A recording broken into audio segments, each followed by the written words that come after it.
Selamat pagi sahabat Saroha yang dikasihi Tuhan kita Yesus Kristus. Sebelum kita mendengarkan firman Tuhan, kita terlebih dahulu berdoa. Kita berdoa, kasih karunia bagimu dan damai sejahtera yang dari Allah Bapa di dalam Kristus Yesus Tuhan kita. Amin. Sahabat Saroha, firman Tuhan yang menjadi nats renungan kita untuk hari ini tertulis dalam Yosua pasal yang pertama ayat 16 sampai ayat yang ke-17. Demikian firman Tuhan. Lalu mereka menjawab Yosua, katanya, segala yang kau perintahkan kepada kami akan kami lakukan, dan kemanapun kami akan kau suruh, kami akan pergi. Sama seperti kami mendengarkan perintah Musa, demikianlah kami akan mendengarkan perintahmu. Hanya Tuhan Allahmu kiranya menyertai engkau seperti Ia menyertai Musa. Demikian firman Tuhan. Sahabat Saroha yang dikasihi Tuhan, dalam nats kita ini menunjukkan sebuah sikap ketaatan dan kesetiaan yang penuh. Setelah kematian Musa, Yosua diangkat menjadi pemimpin baru bagi bangsa Israel.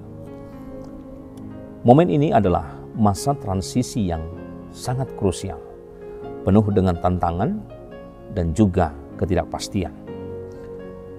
Umat Israel menghadapi kenyataan di mana mereka harus menyeberangi sungai Yordan dan merebut tanah perjanjian.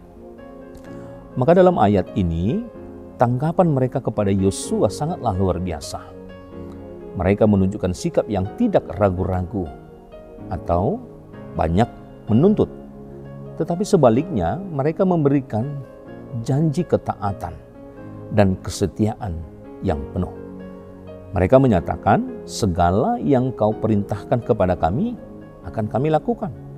Dan kemanapun engkau menyuruh kami akan pergi. Ini adalah model ketaatan yang ideal, di mana mereka sepenuhnya menyerahkan diri kepada kepemimpinan yang telah Tuhan tetapkan di tengah-tengah kehidupan mereka. Namun, ketaatan mereka datang dengan sebuah kondisi yang penting. Demikian mereka mengatakan, hanya Tuhan Allahmu menyertai engkau, seperti Ia menyertai Musa.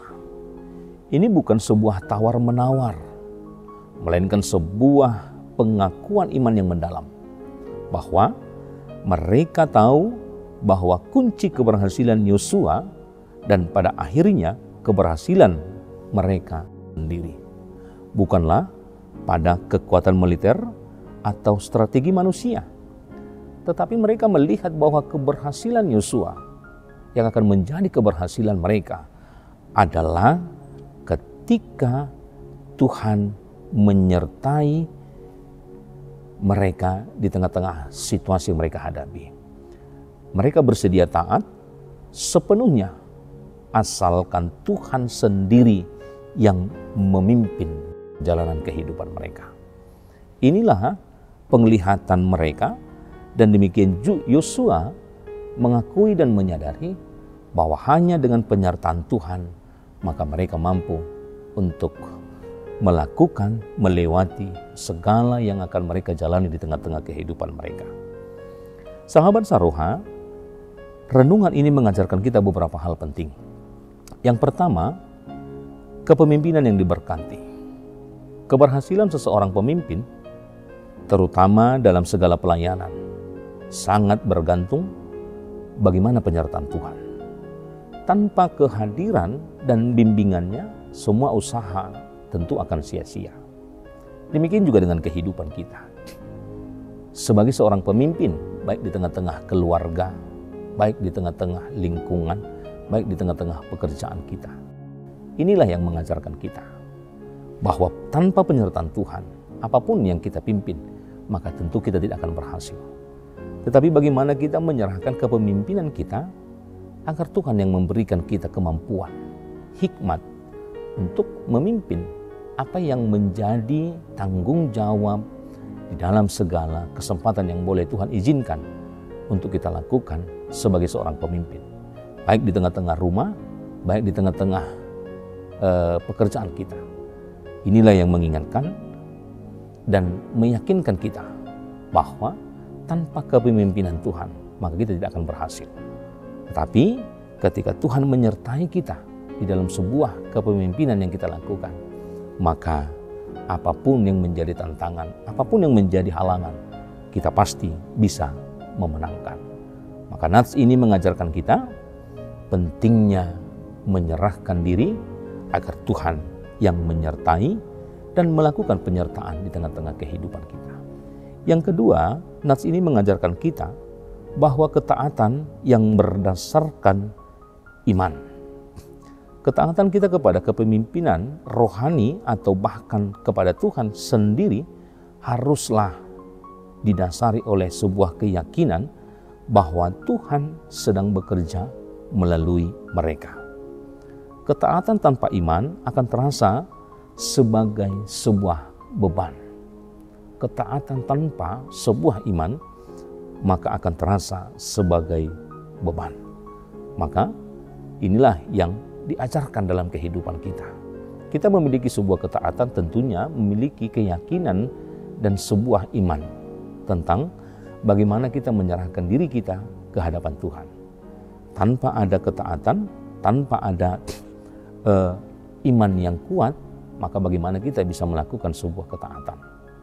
Tentu ketika kita mau melakukan sebuah ketaatan, berarti kita sudah meyakinkan diri kita bahwa segala sesuatunya kita yakini hanya dengan penyertaan Tuhan kita bisa melakukannya.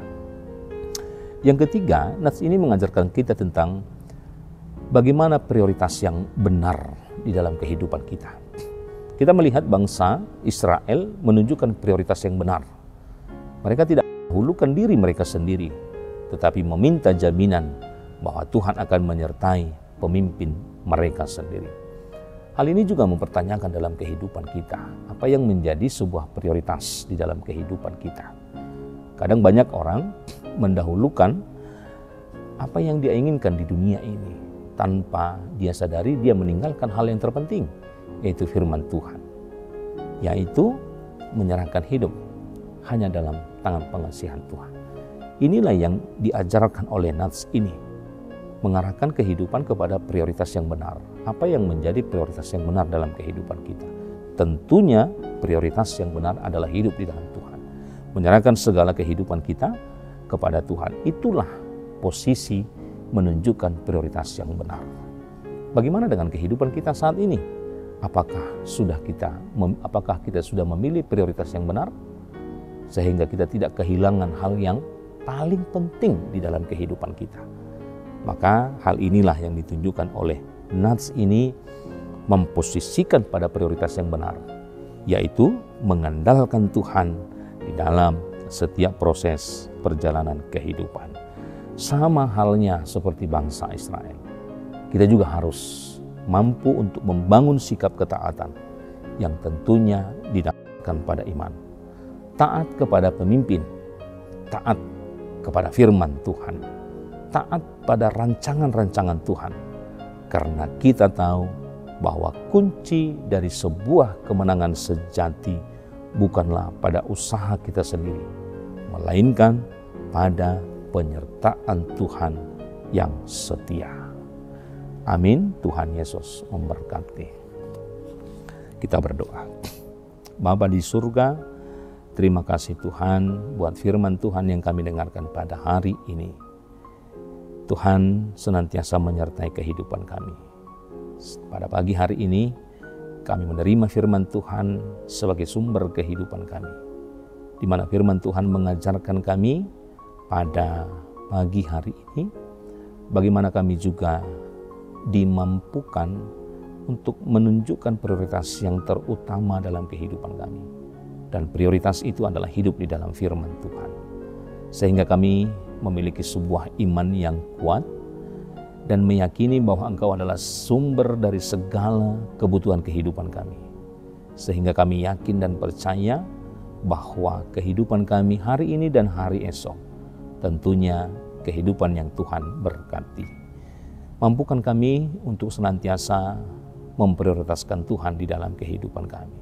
Kami tidak jatuh ke dalam bujuk rayu dari apa yang ditawarkan dunia ini, sehingga kami tanpa sadar meninggalkan waktu-waktu berharga dengan Tuhan, hari-hari yang berharga dengan Tuhan. Oleh karena itu, ajar kami Tuhan, dan senantiasa Tuhan mengingatkan kehidupan kami, agar kami senantiasa boleh memberikan waktu kami sebaik mungkin untuk tetap memprioritaskan Tuhan di dalam kehidupan. Karena kami juga memiliki kehidupan yang terberkati untuk hari ini dan demikian juga untuk hari esok. Oleh karena itu, kami hanya mau serahkan kehidupan kami dalam situasi apapun, dalam keadaan apapun. Rancangan Tuhanlah yang terbaik dan rencana Tuhanlah yang menjadi andalan dalam kehidupan kami. Suka dan duka di dalam kehidupan kami boleh kami terima dan kami boleh bersyukur tentang apapun itu, karena kami yakin Tuhan hadir senantiasa dalam kehidupan kami. Berkati juga dimanapun jemaatmu berada, dalam segala pekerjaan. Tuhan memberkati mereka, sehingga mereka juga mendapatkan penyertaan Tuhan dalam melakukan segala pekerjaannya, dan boleh menghasilkan hal yang baik senantiasa di tengah-tengah kehidupan. Jemaatmu yang dalam keadaan sakit, senantiasa Tuhan menyertai mereka. Apapun yang menjadi keluhan mereka yang mereka hadapi hari ini, kiranya penyertaan Tuhan memberikan kesembuhan dan memberikan harapan yang di tengah-tengah kehidupan mereka, bahwa Tuhan senantiasa bersama-sama dengan mereka dalam keadaan apapun. Oleh karena itu, kami serahkan kehidupan kami untuk hari esok. Kiranya memulai dan mengakhiri segala aktivitas kami, Tuhanlah yang menjadi andalan dan menyertai kehidupan kami. Hapuskan segala dosa pelanggaran kami, agar kami senantiasa layak menerima berkat Tuhan. Terpujilah namamu hingga selama-lamanya. Amin.